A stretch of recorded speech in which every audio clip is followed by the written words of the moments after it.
Hello everyone, this is OddJob here. In today's video, I want to talk a little bit about gameplay theory.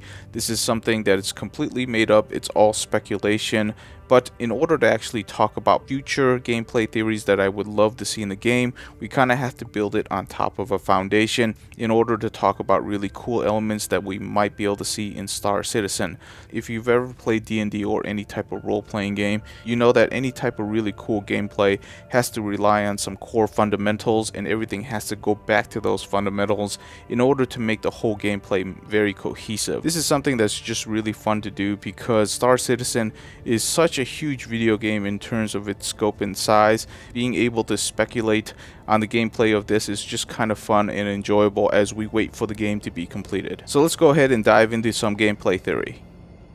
So in this video, I want to talk about the concept of having fully persistent ships that players own. In other words, when you're playing the ship, it obviously exists in the persistent universe, but when you log out, that ship does not log out. Instead, it actually stays in the persistent universe and it continues to run via NPCs that actually man your ship. Now, there's obviously a lot of systems that need to be in place if we were to actually allow a ship to exist without you being there, such as the fact that you need to be able to give a series of commands that NPCs can execute while you're not there, and what happens when they run out of commands. Things like that can be worked out via a scripting system of some sort. So the first question that probably pops into your mind is, why would this need to exist? And there's actually several reasons for it.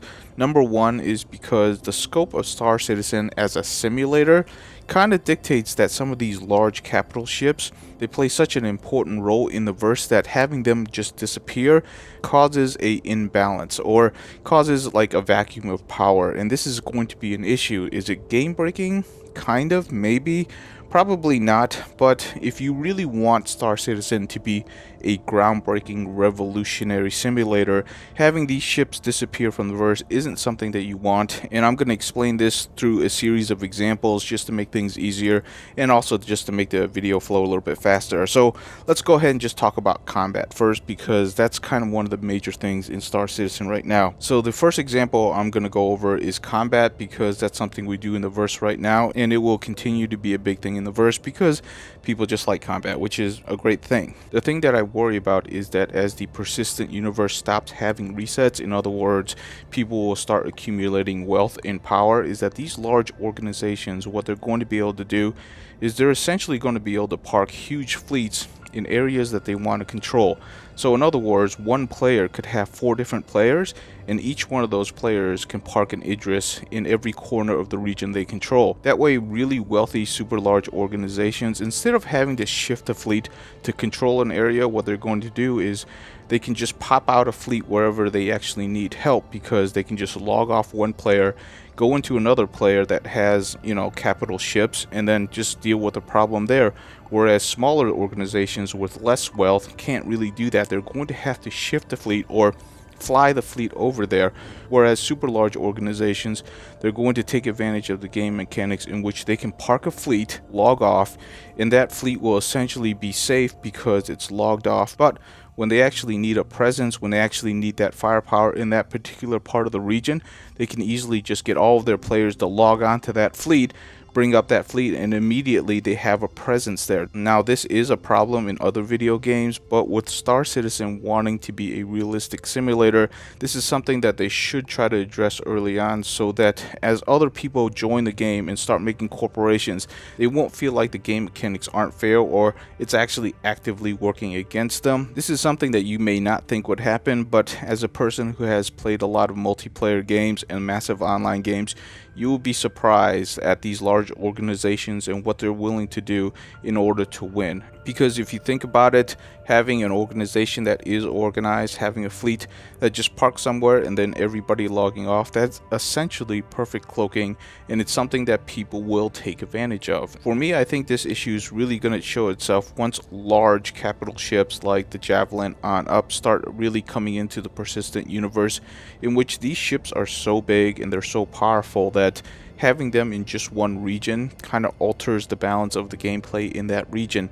And having these ships disappear and reappear whenever they're needed, that's something that I think CIG is going to struggle to balance against unless these ships stay persistent in the universe. The second example that I want to go through is the concept of trading. We know that the Hull E exists and it carries just under 100,000 SEUs of cargo, which is massive and it's kind of game breaking in and itself. The example I would choose is that, say for example, the Hull E picks up a bunch of medical supplies and it's going to deliver it to a region. Once that delivery is done, that region's demand for medical supplies is pretty much dried up. In other words, nobody else is going to deliver medical supplies to that region because they just simply have enough. If the Star Citizen's economy is working correctly, it will mean that it'll take a while for that region to consume all the medical supplies that was just delivered. Now say for example that the Hull E picks up the medical supplies and en route there, for some reason the player, lost power or there was a problem with his region and that Hull E never makes it, and that player for whatever reason has to be offline for 3 to 4 days, maybe a week. At that point, 100,000 SEUs of medical supplies just disappeared from the verse. What should happen is that that's going to cause a huge imbalance in the economy because one side has to produce all of this medical supplies and the other side has a demand for it, and 100,000 SEUs of this medical supplies just disappeared. How is the economy going to adapt to that? It's one thing for the Hull E to get attacked and then the medical supply needs to be salvaged because one way or another it probably still will make it to that region, maybe not all of it, maybe at a much higher price, but it's still within the game mechanics and it's still going to get done. The question is, when 100,000 SEUs of cargo just disappears, what's going to happen? Does the other side need to produce yet another 100,000 SEUs of medical supplies? How is that going to affect the economy from that region, and how is it going to affect the other economy from the other region? Yes, there's going to be a shortage of medical supplies, and I'm sure that's going to raise up prices, but as medical supplies gets delivered there, what's going to happen to that 100,000 SEUs when it finally shows up and it realizes there is no longer any demand there, and the quest to deliver that, I'm assuming it's going to be invalid. At that point, the economy has to soak up 100,000 SEUs of additional cargo for medical supplies. How is that going to be handled, and is it going to be game breaking? That's really the big question here. Another one that I feel like is kind of game breaking is the fact that a large organization can fill up a Hull E, 100,000 SEUs of, say, military supplies to be able to run a military campaign. They can actually just send that out there with, a fleet to defend it, and then they can have that Hull E log off, essentially making that supply untouchable until it's needed. That way they don't have to worry about the supply train when they're running their military operations. They simply log into the Hull E whenever they need the supply and log back off when they're done resupplying. It is essentially game breaking in the fact that large organizations that can actually supply Hull E's and have them be inactive for long periods of times until they need them, they essentially have a way to resupply their entire fleet without actually having to worry about their supply chain.